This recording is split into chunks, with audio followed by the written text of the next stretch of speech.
So what you're saying is that men age like fine wine. Yes, like the nice Bordeaux in central France. Yes. You can't go to the same stores and buy the same products that your wife or sister or other female counterpart is utilizing. So what you're saying is that Kelly's husband needs his own routine and he shouldn't be stealing her stuff. The men's skin can also withstand a little bit more of the harsh environment, as well as some of the products that we can consider as well. So that might be why my husband is not washing his face as often. That's still a core part. We need to be washing our face, and there's a right way of doing that.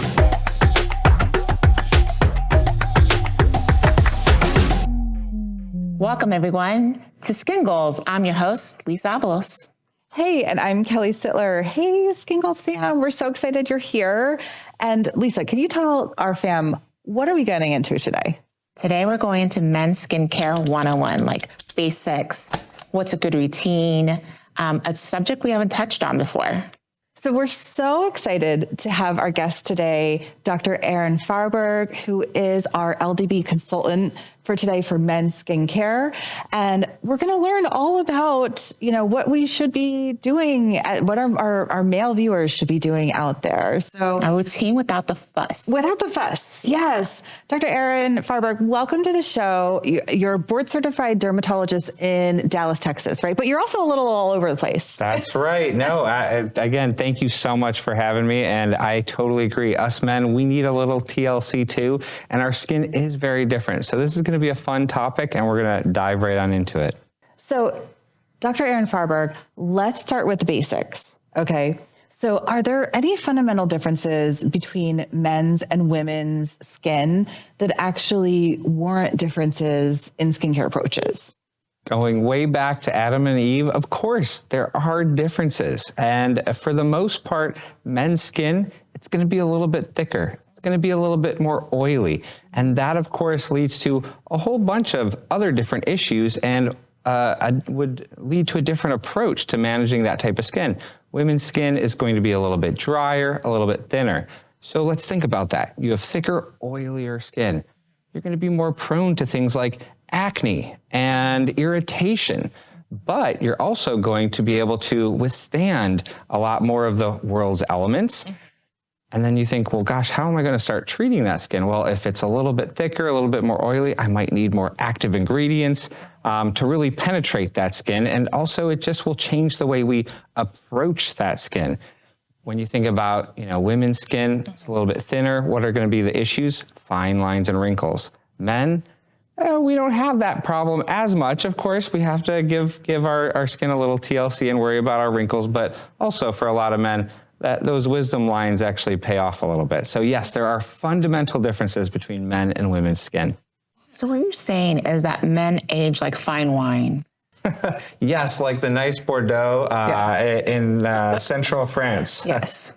Yeah, that's a good way to put it. Excellent. I never really took a minute to contemplate that there are actually some physiological, biological differences between skin. I always thought it women are so focused on, beauty or in society, how you look. That's why we were maybe so focused on anti-aging. But there's actually some physiological differences in skin that might have led us down that path versus men.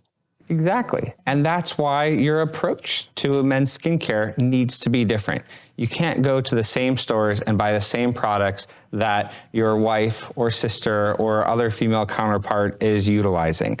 Men's skin is different, and we should approach it as such. We'll use different ingredients, different strengths.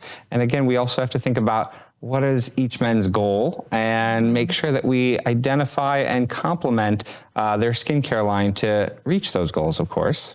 So what you're saying is that Kelly's husband needs his own routine and he shouldn't be stealing her stuff. Yes. More reason to go out and do some shopping. Yeah. Absolutely. Yes. yes, absolutely. I know. I always do. That's exactly what I'm thinking as we're going right today. And I'm like, okay, maybe he does need something a little different. And when I am, there's a couple questions later on that I'm like, I need a targeted answer for him.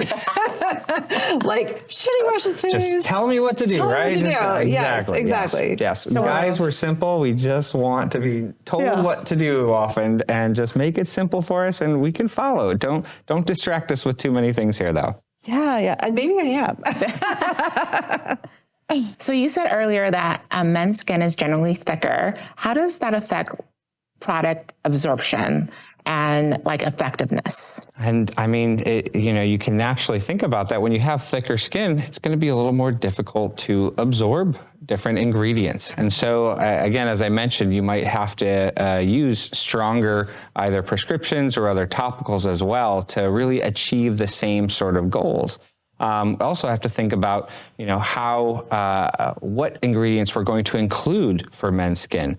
If they're a bit thicker and oilier, well, that's what we need to manage and control. We don't need as much oil on men's skin because that will lead to clogged pores, acne, and other issues.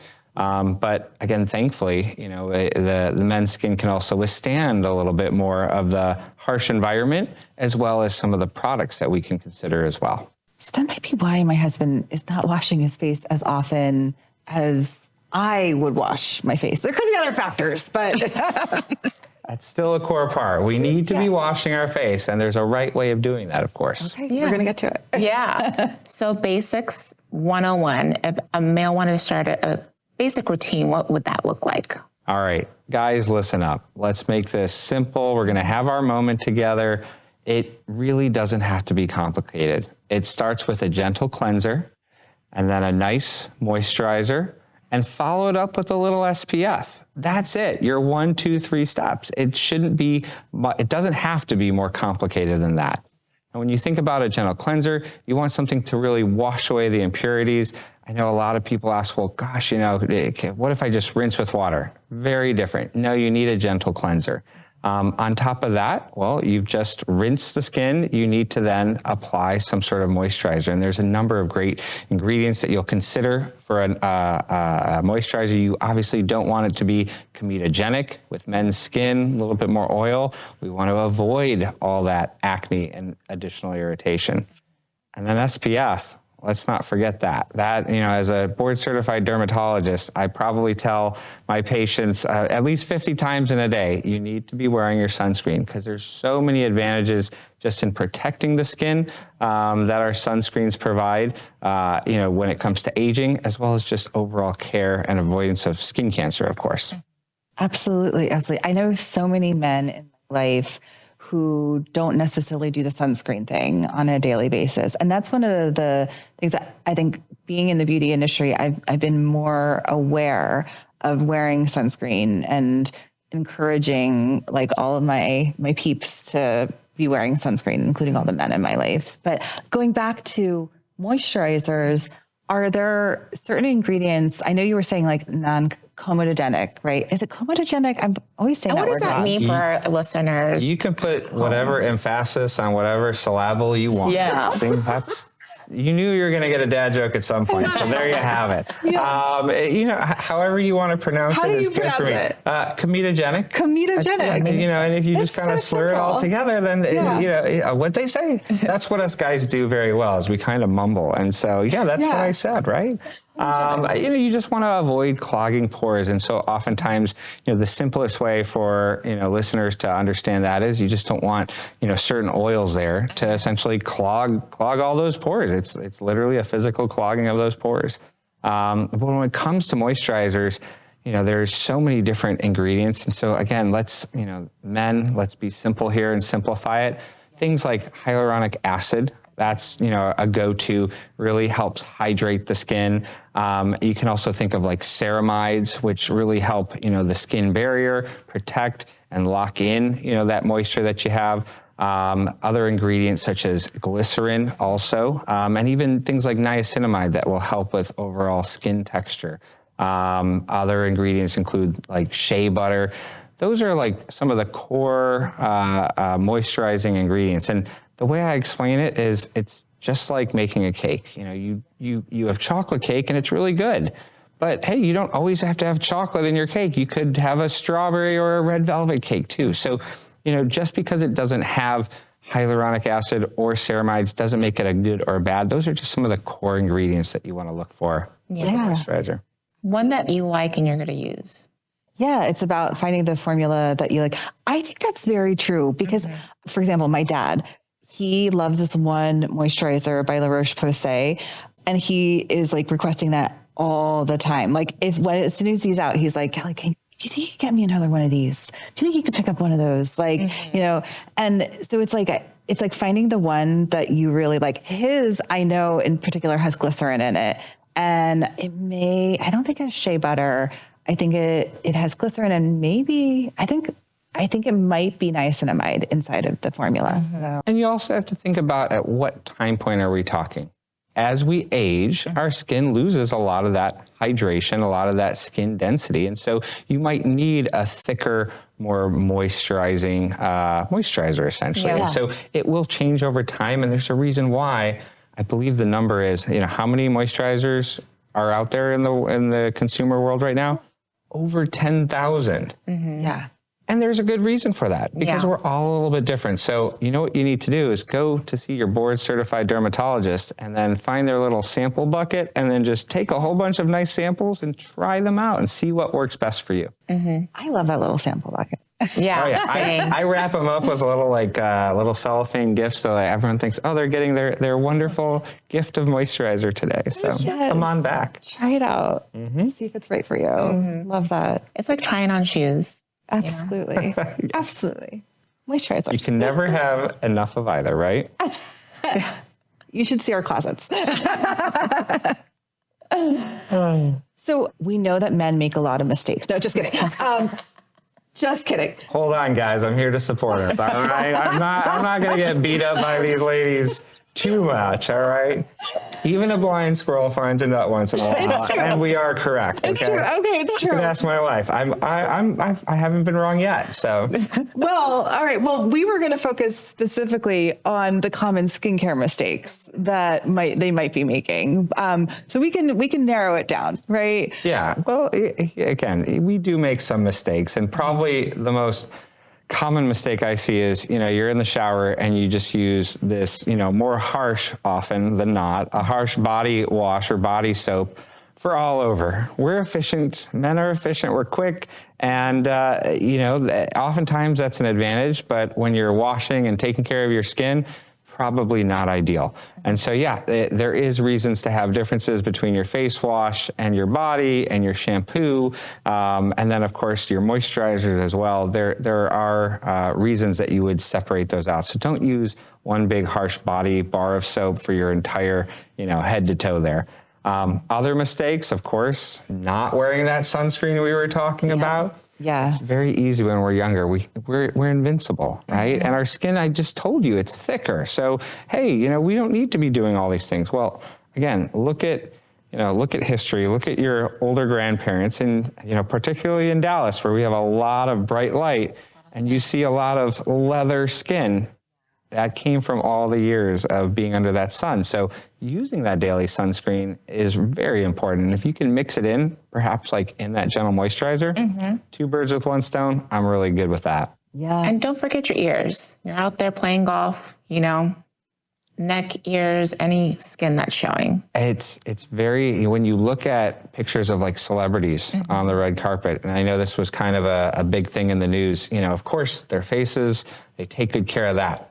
But then when you look at ears, or particularly the tops of the hands, you realize, wow, that's where you can see how the sun really has aged them. And they're maybe not taking care of that skin in the same way or giving the same amount of attention that they do to their face. So really, you have skin everywhere. And so you should be taking care of it.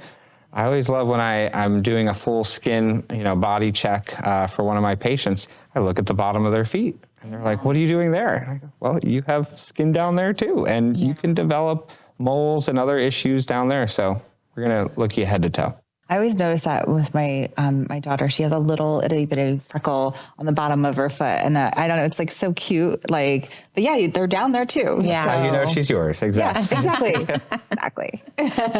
So I have a question about washing your face with just water. Does that have any effect over time? Is that okay? Well, the best analogy for that is when you brush your teeth. Could you imagine just brushing your teeth with just water? Sure, it does an okay job, and you're probably brushing away some of the dirt or some of the bigger particles, but you're not really clean after you brush your teeth, and your breath still stinks most likely. So no, it really is important to use a gentle cleanser, and there's really cool science behind this too. For the nerds out there, for some of the engineers or other doctors, you can actually see the particles on the skin when you still wash with water. They're still there. All these impurities, the oils are still there. The pollution, the sunscreen. All of it. So utilizing a gentle cleanser is very important. Again, you brush your teeth with toothpaste, wash your face with a gentle cleanser. Please, guys. So I have a follow-up question here. Specifically, like end of the night, wash your face with the gentle cleanser, morning, wash your face. Like, does it matter? Both? Like, gosh, that question, along with what order do I apply things, is always like, the number one and number two question. And the answer is, what works best for you? Are you going to do it? If you shower at night and that's when you're going to remember to do it, then please do it then. I think that ideally you'll do it morning and night because, again, you've gathered up all these impurities from the day, and you'll want to wash your skin, wash away all that, all the dirt and oil from the night. And then guess what? Overnight, you're still sweating. You're still, having, those same sort of issues. And so washing your face in the morning helps too. I could ask you guys, how often do you brush your teeth and floss? Twice a day. All right, you heard it there. It's documented. We'll check on this. We'll ask her dentist. What do you? Yes. Literally, when you were talking about the toothbrush, because I'm in a hotel and I forgot my actual toothpaste. And I was like, I'll just use water, I guess. And thankfully I was able to call down, and they brought me up one of those little packets. There is a big difference between brushing your teeth with and without toothpaste, guys. I'm here to tell you. So I'm believing the face, gentle cleanser We is the same deal. have the technology, guys. Yeah. We can do this. All right. Love it. Yeah. So I have a question for my guy friends back home. They have a routine. They're kind of into their skincare, and they're always asking, now that they're aging, or maybe they got the routine now, they're interested on stepping it up. What's like the next level after the 3 steps that you told us? All right, guys, we have graduated, and we're now on to skincare 201 instead of 101. If you really want to start upping your game, you can think about an exfoliator. Kind of helps, remove and exfoliate and brighten your skin. And you can do that once or twice a week. A nice glycolic wash is a great way of starting that. Now we can get into the world of serums, all right? And it's not just for women. Things like vitamin C really help with your overall skin tone and brightness. And so, of course, retinol, which I think, we can talk about at length about that, really helps with skin turnover. Those are probably, the first 3 things that I would look at when it comes to upping your skincare game, even for us men.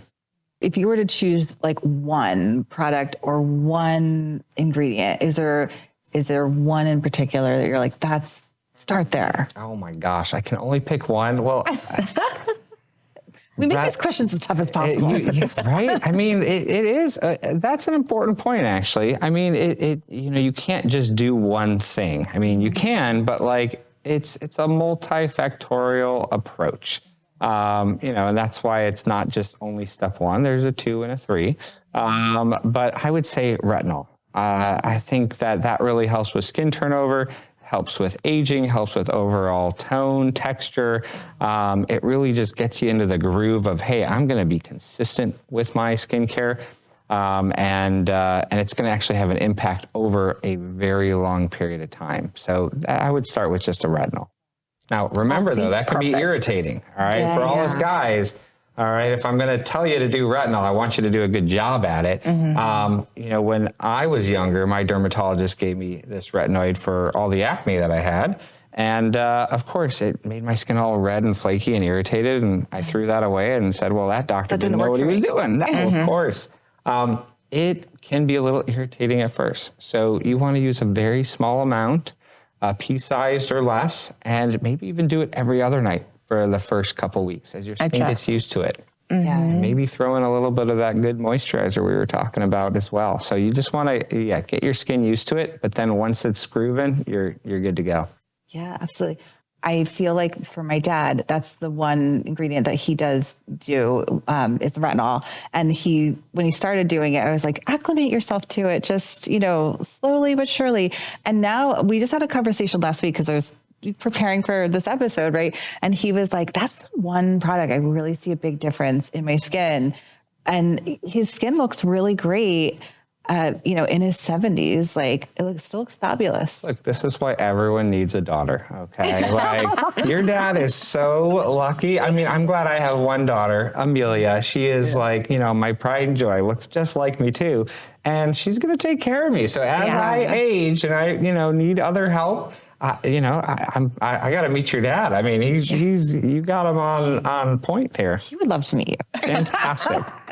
Using all the skincare stuff. Great. So that is Skincare 101 today.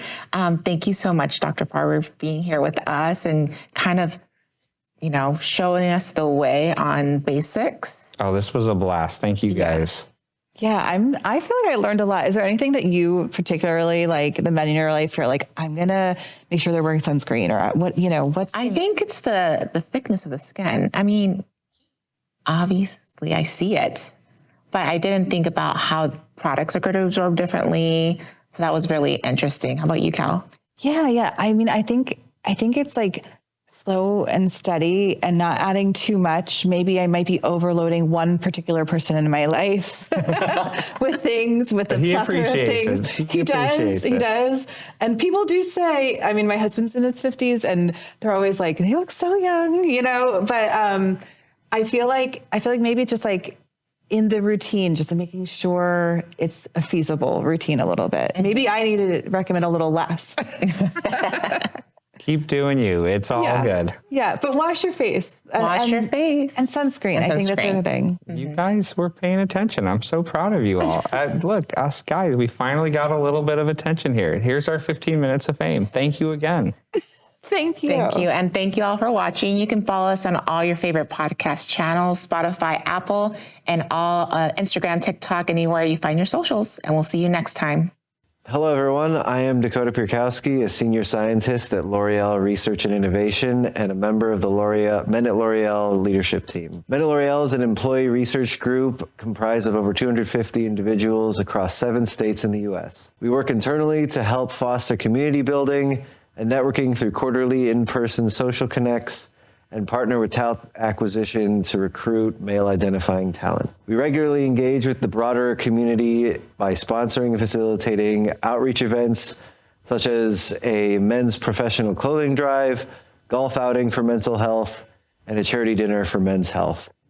In addition to helping generate donations for charitable causes such as the Movember Foundation and St. Baldrick's Foundation.